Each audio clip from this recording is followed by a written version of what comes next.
ஒரு அமைதியான அடர்ந்த காட்டில் ஒரு புத்திசாலி நரி, ஒரு தைரியமான சிறுத்தை மற்றும் ஒரு நல்ல மனசுடைய ஆமை மூவரும் சிறந்த நண்பர்களாக வாழ்ந்து வந்தார்கள். ஒரு நாள் மாலை நேரத்தில் அவர்கள் ஆற்றங்கரையில் மகிழ்ச்சியாக விளையாடிக் கொண்டிருந்தார்கள். திடீரென குரலில் பதற்றம். அப்போது திடீரென்று ஆற்றில் பெரிய தண்ணீர் சிதறும் சத்தம் கேட்டது. ஆமை பயந்து நடுங்கியது. நரி ஆர்வமாக முன்னே செல்ல முயன்றது. ஆனால் சிறுத்தை, அவசரப்படாதே, எல்லாரும் சேர்ந்தே போவோம் என்று எச்சரித்தது. அவர்கள் உற்று பார்த்தபோது ஒரு சிறிய பறவை தண்ணீரில் விழுந்து தத்தளித்துக் கொண்டிருப்பதை கண்டார்கள். உடனே சற்றும் யோசிக்காமல் அந்த நல்ல உள்ளம் கொண்ட ஆமை தண்ணீரில் குதித்து பறவையை காப்பாற்ற விரைந்தது.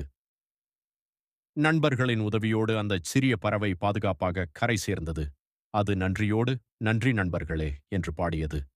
நிதானமான அன்பான குரலில், ஆமாம், ஒற்றுமையும் நட்பும் இருந்தால் எந்த ஒரு ஆபத்தையும் நம்மால் எளிதாகச் சமாளிக்க முடியும்